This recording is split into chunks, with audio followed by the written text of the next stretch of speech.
Welcome back, everyone, to the deep dive. Today we're going to be tackling a classic that's all about leveling up your life. It's Og Mandino's The Greatest Salesman in the World. Now, Ooh, a classic. I know, right? But hold on, before you think, Yeah. this is just for people in sales. Let me tell you, this book is packed with wisdom that can apply to, well, anyone looking to achieve their goals and really master themselves. Right. I mean, we're talking ancient scrolls, timeless principles, and some Serious. seriously thought-provoking ideas. I love it. It's so fascinating how this book, it's presented as a story about Hafid, this former camel boy who just stumbles upon these scrolls, and it really dives deep into, well, the human condition and the things that just, hold us back from Achieving greatness. Yes, exactly. Yeah. Okay, so let's jump right into the heart of it. Scroll I is titled, Today I Begin a New Life. And it kicks off with this powerful idea, the power of habits. Mandino really argues that we're not wired to just accept failure. It goes against our very nature. So he says the first step is to identify those habits that are holding you back and swap them out for ones that will, well, propel you towards your goals. Makes sense, right? Totally. What's really interesting here is the way Mandino approaches habit formation. I mean, he doesn't just say, hey, just form good habits. He gives this very specific method for ingraining these principles into your mind. Like he says, you have to read each scroll 3 times a day, silently in the morning and afternoon, and then aloud at night for a solid 30 days. Wow. Yeah, it's intense. And this repetition is key because it really taps into the way our brains actually learn and change. It's almost like he's hacking our subconscious, right? Yeah. I mean, think about it. When you repeat something over and over again, it starts to become ingrained in your mind. It's like that old saying, practice makes perfect. Exactly. And there's a lot of modern research that backs this up. I mean, studies have shown that consistent repetition can actually rewire our neural pathways, making it easier to adopt new behaviors and thought patterns. It's like creating a well-worn path in the brain for those positive habits to travel on. So it's not just a mystical mumbo-jumbo. No. There's actual science behind it. Yeah. I love how Mandino uses this analogy of pressing grapes for wine. You start with all this like raw material, and through this process of pressing and filtering, you end up with the pure essence. It's like he's saying, if you want to extract the real wisdom from these scrolls, you have to put in the effort. You have to squeeze out all the impurities and get to the heart of the matter. That's a great point. It really speaks to the idea that profound truths are often hidden beneath the surface. We have to be willing to do the work, to go beyond the superficial, to really understand and internalize these principles. Okay, so we've laid the groundwork with habits. Now let's move on to scroll 2. I will greet this day with love in my heart. Now, I'll admit, when I first read this, I was a little thrown off. I mean, love and sales, don't those seem like 2 totally different things? It might seem counterintuitive, but when you think about it, love, or at least a deep understanding and genuine care for others, is really at the core of any successful relationship, including the relationships we build with customers. So it's not about some cheesy, like, I love everyone kind of thing. No, it's much deeper than that. The scroll talks about appreciating everything. From the sun and the rain to those moments of happiness and sadness, even the obstacles we face. It's about embracing life in its entirety, recognizing the interconnectedness of everything, and approaching each interaction with a sense of openness and acceptance. Okay, but how does this translate into the world of sales? I mean, how do you greet a potential customer with love, especially if they're, like, giving you a hard time? Well, it's about shifting your perspective. Instead of viewing a sales interaction as a battle to be won, try seeing it as an opportunity to connect with another human being, to understand their needs, and to find a way to genuinely help them. So it's about building rapport, establishing trust, and finding that common ground. Exactly. Okay, that makes sense. Yeah. But the scroll doesn't just talk about loving your customers, right? It also talks about loving your enemies. Yeah. I mean, come on, is that even possible? That's where it gets really interesting. Now, I'm not suggesting you have to suddenly become best friends with everyone who challenges you, but there is a powerful psychological principle at play here. When you make an effort to understand someone's perspective, even if you disagree with them, it can disarm them and open up possibilities for connection. It's like disarming a bomb by carefully diffusing it rather than trying to blow it up. Oh, I like that. Right. So it's about finding that common humanity, that spark of understanding, even in the midst of conflict. Exactly. And think about it in the context of sales. How often do we encounter resistance from potential customers? Maybe they're skeptical. Maybe they've had a bad experience in the past. Instead of getting defensive or trying to force our point of view, What if we approached them with genuine curiosity and empathy? What if we tried to understand their concerns and find a way to address them in a way that feels authentic and helpful? There's this one line in the scroll that really stuck with me. It says, "I will greet this day with love in my heart." And then it gives this instruction to silently say, "I love you" to everyone you meet. Now, I'm not sure if I'm ready to start professing my love to strangers on the street, but there's something powerful about the intention behind it, right? Absolutely. It's about cultivating a feeling of warmth, compassion, and acceptance. And whether we realize it or not, those feelings radiate outward. Our body language, our tone of voice, even the subtle energy we project, all communicate these underlying emotions. So it's like setting the stage for a more positive interaction even before you've spoken a word. Exactly. And that's why this scroll is so foundational. It's about creating a foundation of love and positivity that will inform all your interactions, whether you're dealing with customers, colleagues, or even those challenging personalities that inevitably cross your path. Okay, so we've covered habits and love, two pretty big concepts. What's next on our journey through these scrolls? Ready to keep exploring these scrolls? Oh, yeah, absolutely. I'm already feeling like I've gained some valuable insights from just the first two. Well, hold on tight, because scroll 3 is where things get really practical. It's called I Will Persist Until I Succeed, and it's all about developing that unwavering grit, that helps you push through challenges and achieve your goals. Persistence, huh? That's definitely something I could use a little more of in my life. Yeah. I tend to get discouraged pretty easily when things get tough. What's Mandino's take on this? Well, he starts off with this really striking analogy. He talks about young bulls being tested for the fighting arena. Yeah, so imagine, right, these powerful animals being repeatedly poked and prodded to see how they'll react to pain. That's brutal. It is. It's a brutal test, but it reveals something really crucial about their character. Their willingness to keep charging forward even when faced with adversity. Okay, I see where he's going with this. It's like life is constantly throwing those metaphorical lances at us, testing our resolve, right? Exactly. So how do we develop that bullish determination? Well, Mandino emphasizes that it's all about taking action. He says, take action even though you don't know all the steps. The key is to just keep moving forward, even if you can't see the entire path ahead. It's like navigating through a dense forest. You might not know the exact route, but as long as you keep moving, you'll eventually find your way out. I like that analogy. It's about trusting the process even when things feel uncertain. Exactly, and he uses these really, really vivid images to illustrate the power of persistence. A raindrop slowly wearing away a mountain, an ant devouring a tiger, one bite at a time, a slave tirelessly building a pyramid brick by brick. It's about understanding that even the smallest, most consistent efforts can lead to remarkable results over time. It's almost like a compounding effect, right? Like those little actions building upon each other, creating this unstoppable force. Exactly. And this principle applies to so many areas of life, not just sales. Think about, any major accomplishment, writing a book, launching a business, or even just learning a new skill, right? Right. It all requires that steady dedication, that willingness to keep showing up day after day, even when you just don't feel like it. Yeah, I'm starting to see why this scroll is so crucial. It's like the fuel that keeps us going when the tank is running low. Right. And here's a specific tip from the scroll that I found particularly helpful.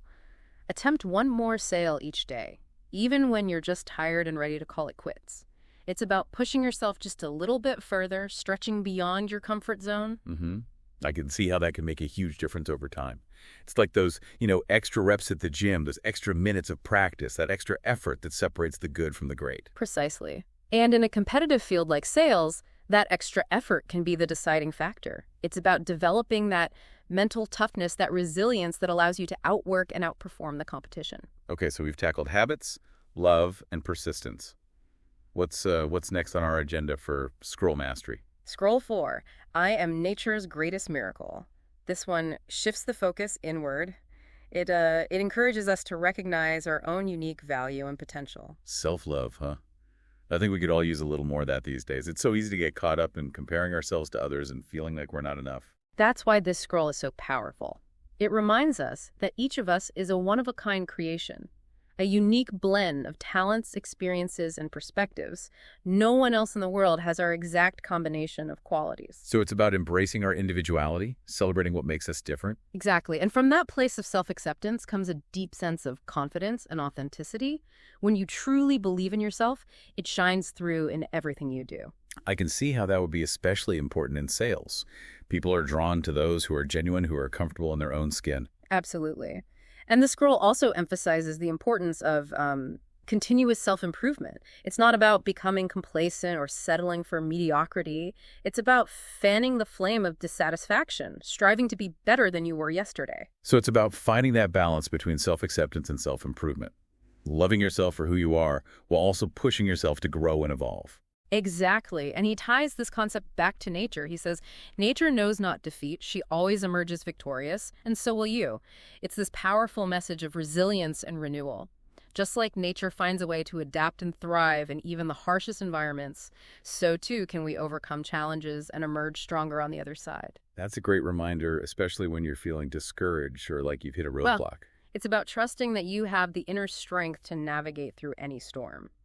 And speaking of navigating through storms, Scroll V tackles a topic that's essential for staying grounded and focused: self-management. It's titled, I Will Live This Day as If It Is My Last. Okay, that's a little intense. Yeah. Is this getting a bit too philosophical for a sales book? Not at all. Think about it. If you truly believed this was your last day on Earth, wouldn't you approach everything with a heightened sense of urgency and purpose? You wouldn't waste time on trivial matters or let fear dictate your actions. You'd savor every experience, cherish every connection, and make every moment count. Wow. Yeah, when you put it that way, it really does change your perspective. It's like a wake-up call to start living more intentionally. Exactly. And the scroll offers some very practical tips for, how to do just that. It stresses the importance of planning your day, not just creating a to-do list, but carefully considering how you'll allocate your time and energy. It's about prioritizing the things that truly matter and letting go of the things that don't. So it's about being more mindful of how we're spending our precious time. Right. Not letting it slip away without making the most of it. Right. And it also emphasizes the power of self-control, particularly when it comes to our emotions. It cautions against giving in to, anger, fear, or jealousy, reminding us that these emotions can cloud our judgment and sabotage our efforts. Like those emotions are hijacking our brains, preventing us from thinking clearly and making rational decisions. Exactly. Instead, the scroll encourages us to cultivate calmness, patience, and a positive outlook even when faced with challenges. It's about choosing to respond rather than react, right? Taking a step back, taking a deep breath, Right. and then deciding how you want to move forward. Precisely. And it also addresses a common challenge: procrastination. It reminds us that every day is a gift, and we shouldn't put off until tomorrow what we can do today. Ouch, that one hits close to home. I'm definitely guilty of procrastination. Huh. Any tips from the scroll on how to break that habit? Well, it suggests this really interesting visualization exercise. Imagine yourself at the end of the day, looking back on all that you've accomplished. What does it feel like to have tackled those tasks, to have made progress towards your goals? By vividly experiencing this desired reality in your mind, you can create a powerful sense of motivation to actually make it happen. Okay, I like that. It's like tricking your brain into thinking you've already achieved those things, which then gives you the boost to actually do them. Exactly. It's about harnessing the power of your imagination to fuel your actions. So live each day as if it's your last, plan your time wisely, be mindful of your emotions, and don't procrastinate. Got it. What's next on our scroll-inspired to-do list? Scroll 6 delves even deeper into the realm of emotional intelligence. It's called, I Will Be Master of My Emotions.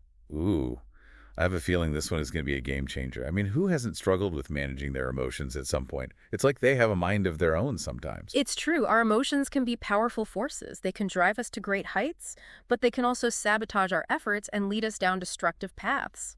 So how do we become masters of our emotions? Is it even possible to fully control how we feel? Well, it's not really about controlling our emotions so much as, understanding them. Okay. Right. It's about acknowledging them and learning how to work with them in a way that empowers us rather than controls us. Okay, that makes sense. It's like those emotions are like wild horses and we have to learn how to tame them, That's a great analogy. And the scroll actually uses a similar image. It compares our emotions to a wild horse, saying that if we try to, control them through brute force, we'll only exhaust ourselves and just make the situation worse. So it's about finding a more gentle, more nuanced approach. But how do we do that? Well, the scroll really emphasizes the importance of understanding our own, emotional triggers, Okay. right? Like what situations, thoughts, or interactions tend to evoke strong emotional responses in us? What are our buttons and how can we learn to avoid pressing them or at least manage our reactions when they do get pressed, right? Yeah, so self-awareness is key then. It's about recognizing those patterns and developing strategies for coping with them. Exactly. And it also highlights the importance of perspective. It Oh. reminds us that our current circumstances, no matter how challenging, they're temporary. It encourages us to look at the bigger picture, to remember that this too shall pass, and to focus on the things we can control rather than, dwelling on the things we can't. That's such a valuable reminder, especially when you're going through a rough patch. It's so easy to get caught up in the drama of the moment and lose sight of the bigger picture. Absolutely. And the scroll reminds us that our thoughts have a powerful impact on our emotions. If we're constantly feeding ourselves negative messages, we're only going to feel worse, right? But if we can cultivate positive and empowering thoughts, we'll be better equipped to handle challenges and achieve our goals. So it's about rewiring our brains for success one thought at a time. But how do we actually do that? Well, the scroll suggests creating a list of affirmations that reflect your desired emotional state. For example, you could say, I am calm and confident, or I am grateful for all the good in my life. By repeating these affirmations regularly, you can start to shift your mindset and create a more positive inner dialogue. Okay, so master your emotions, check. What wisdom awaits us in Scroll 7? Well, scroll 7th is all about lightening up. It's called I Will Laugh at the World. Okay, I will admit I'm a little confused by that. I mean, this is a book about sales, right? Yeah. How does laughter fit into all of this? It might seem like a strange concept, but when you think about it, laughter is such a powerful tool for connection and building relationships. Yeah, when you're laughing with someone, you're like creating a bond, you know? You're letting go of tension and just allowing yourself to be more present and authentic. Exactly. And that authenticity is so important in sales. People can sense when you're genuine, when you're not taking yourself too seriously, and they're more likely to trust you and want to do business with you. Right, so it's not about being, fake or putting on a show. It's about finding the joy in the process, the humor in the everyday moments, and bringing that positive energy to your interactions. Absolutely. And the scroll reminds us that laughter is a choice. Even when things are tough, even when we're facing challenges, we can choose to find the humor, the absurdity even, the beauty in the situation. So it's about shifting our perspective, finding that silver lining, and refusing to let negativity just, drag us down. Right. And the scroll goes on to talk about the importance of, a positive outlook. It's about cultivating a belief that things will work out, that you have the ability to overcome obstacles, and that even in the midst of setbacks, there's always something to be grateful for. Right, it's like that old saying, whether you think you can or you think you can't, you're right. Your beliefs really do shape your reality. Exactly. And if we can train ourselves to focus on the positive, to look for the opportunities, to believe in our own potential, then we're much more likely to achieve our goals and create a life that we love. So if we were to distill all this wisdom that we've talked about today into a single takeaway for our listeners, what would it be? What's the one thing we want them to remember from this deep dive into the greatest salesman in the world? I think it comes down to this. Success is an inside job. It starts with mastering yourself, your thoughts, your emotions, your beliefs, your actions. When you cultivate that inner strength, that resilience, that unwavering belief in yourself, then you can achieve anything you set your mind to. Beautifully said. And I think that's a perfect note to end on. We've explored some really profound principles today, ideas that can truly transform your life if you're willing to put them into practice. So as you go out into the world, remember the wisdom of the scrolls. Embrace the power of good habits. Cultivate love and persistence. Master your emotions and never stop believing in yourself. And don't forget to laugh along the way. Absolutely. Thanks for joining us on this deep dive. Until next time, keep seeking knowledge, keep growing, and keep striving to become the greatest version of yourself.